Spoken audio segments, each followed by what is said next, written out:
Assalamualaikum warahmatullahi wabarakatuh. Saya Lilis Karlina dengan NIM 1805020051. Di sini sebagai pemateri pertama yang akan menjelaskan tentang pengertian pasar uang. Pasar uang adalah tempat pertemuan antara pemberi dana dengan calon konsumen. Pasar uang di Indonesia masih relatif baru jika dibandingkan dengan negara-negara maju. Namun, dalam perkembangan dunia sekarang ini, pasar uang di Indonesia juga ikut berkembang walaupun tidak semarak perkembangan pasar modal. Seperti dijelaskan bahwa antara pasar modal dan pasar uang terdapat perbedaan yang cukup jelas, yaitu yang pertama, dari instrumen yang diperjualbelikan, yaitu di dalam pasar modal, instrumen yang diperjualbelikan ada surat-surat berharga jangka panjang, sedangkan di dalam pasar uang ada surat berharga jangka pendek yang jangka waktunya tidak lebih dari 1 tahun.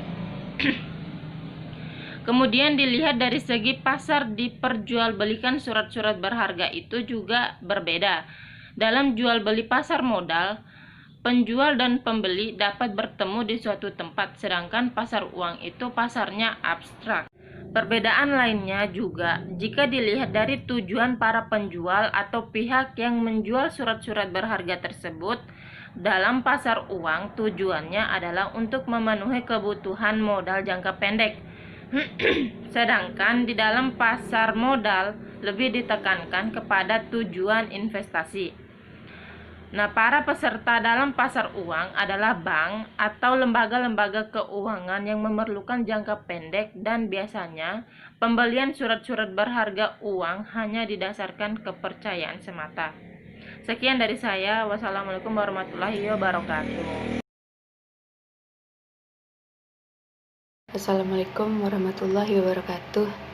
Nama saya Meilani Windasari, NIM 1805020053. Di sini saya akan menjelaskan tentang tujuan pasar uang. Seperti halnya pasar modal, dalam pasar uang terdapat dua pihak yang terlibat secara langsung maupun tidak langsung. Masing-masing pihak saling berkepentingan satu sama lainnya dan mempunyai tujuan masing-masing. Pihak-pihak yang terlibat dalam pasar uang itu ada dua. Yang pertama, pihak yang membutuhkan dana. Dalam hal ini, baik bank maupun perusahaan non-bank yang kebetulan membutuhkan dana yang segera harus dipenuhi untuk kepentingan tertentu. Terus yang kedua, pihak yang menanamkan dana, yaitu pihak yang menyediakan dana atau pihak yang menjual dana, baik bank maupun perusahaan non-bank dengan tujuan investasi di pasar uang. Sekian dari penjelasan saya. Assalamualaikum warahmatullahi wabarakatuh. Nama saya Asnita, NIM 1805020054. Sebelumnya saya akan melanjutkan materi dari pemateri kedua. Langsung saja, bagi pihak yang memerlukan dana dan mencari dana di pasar uang memiliki beberapa tujuan. Tujuan ini tergantung dari kepentingan dan kebutuhan dari pencari dana. Paling tidak ada 4 tujuan menghimpun dana dari pasar uang, yaitu yang pertama, untuk memenuhi kebutuhan jangka pendek seperti membayar hutang yang akan segera jatuh tempo. Yang kedua, untuk memenuhi kebutuhan likuiditas disebabkan karena kekurangan kas. Yang ketiga, untuk memenuhi kebutuhan modal kerja seperti membayar biaya-biaya gaji, pembelian kebutuhan, dan kebutuhan modal kerja lainnya. Selanjutnya yang keempat, sedang mengalami kalah clearing. Hal ini terjadi di lembaga clearing dan harus dibayar. Tujuan bagi pihak yang menanamkan dananya di pasar modal adalah yang pertama, untuk memperoleh keuntungan dengan tingkat suku bunga tertentu. Yang kedua, bermaksud untuk membantu pihak yang benar-benar mengalami kesulitan keuangan. Dan yang terakhir, spekulasi dengan harapan memperoleh keuntungan yang besar dalam waktu yang relatif singkat dan dalam kondisi ekonomi tertentu. Bismillahirrahmanirrahim. Assalamualaikum warahmatullahi wabarakatuh. Saya Ikhwanul Muslimin NIM 1805020055 yang pada kesempatan video kali ini akan menjelaskan materi instrumen pasar uang. Di dalam instrumen pasar uang ini, investor dapat memilih salah satu dari sekian banyak surat-surat berharga yang biasa ditawarkan sesuai dengan tujuannya masing-masing. Surat-surat berharga yang biasa ditawarkan di pasar uang biasa kita sebut dengan instrumen pasar uang. Nah, adapun jenis-jenis instrumen pasar uang yang biasa ditawarkan yaitu yang pertama, interbank call money merupakan pinjaman antar bank yang terjadi dalam proses clearing. Pengertian call money itu sendiri adalah kredit atau pinjaman yang harus segera dilunasi atau dibayar apabila sudah ada tagihan atau panggilan dari pihak pemberi dana. Jangka waktu kredit berkisar antara 1 hari sampai dengan 7 hari. Pemberian call money dapat berbentuk one day call money di mana harus dilunasi dalam 1 hari. Call money dapat pula berbentuk 2 day call money di mana pelunasannya 2 hari. Jenis instrumen yang kedua yaitu sertifikat Bank Indonesia atau yang biasa disingkat dengan SBI. Sertifikat Bank Indonesia merupakan surat berharga yang diterbitkan oleh Bank Sentral atau Bank Indonesia.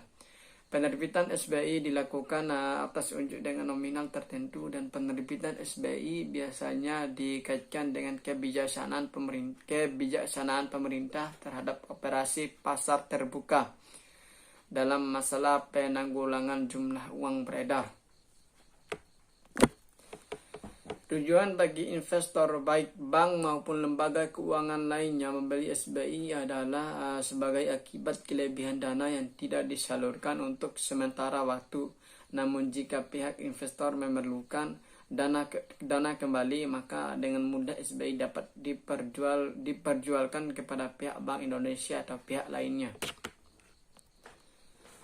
Jenis instrumen yang ketiga yaitu sertifikat deposito. Sejalan dengan kebijaksanaan pemerintah yang membolehkan pihak perbankan untuk menerbitkan sertifikat deposito sejak tahun 1971, maka sampai sekarang ini sertifikat deposito merupakan alternatif utama bagi pihak perbankan untuk memenuhi kebutuhan dana jangka pendeknya. Sertifikat deposito diterbitkan atas unjuk dengan nominal tertentu. Jangka waktunya pun bervariasi sesuai dengan keinginan bank.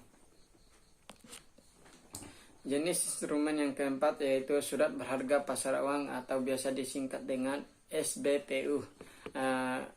Merupakan surat berharga yang diperkenalkan oleh Bank Indonesia pada tahun 1985 sebagai salah satu alat untuk melakukan spesial pasar terbuka dalam rangka ikut menstabilkan nilai rupiah. Bank atau lembaga keuangan yang ingin memperoleh dana jangka pendek dapat menerbitkan SBPU ini kemudian diperjualbelikan dengan Bank Indonesia atau pihak-pihak lainnya. Bismillahirrahmanirrahim. Assalamualaikum warahmatullahi wabarakatuh. Nama saya Nurus Saadah dengan NIM 180502052.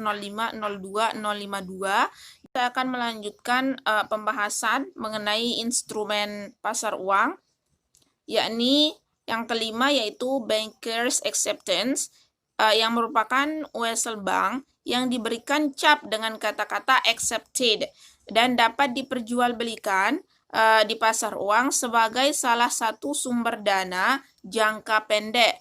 Nah, jangka waktu penarikan wesel ini berkisar antara 30 hari sampai 180 hari.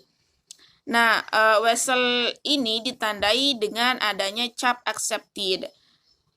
Kemudian terjadinya Bankers Acceptance ini di mana adanya proses transaksi pembelian dan penjualan barang antar negara. Selanjutnya yang keenam yaitu commercial paper yang merupakan kertas berharga yang dapat diperdagangkan di pasar uang dengan jangka waktu yang tidak lebih dari 1 tahun. Nah, yang termasuk ke dalam jenis commercial paper adalah promes yang diterbitkan oleh perusahaan lembaga keuangan termasuk bank. Nah, penerbitan commercial paper ini dilakukan untuk memenuhi kebutuhan modal jangka pendek suatu perusahaan, di mana kepada si pemegang promes penerbit berjanji untuk membayar sejumlah uang tertentu pada saat jatuh tempo.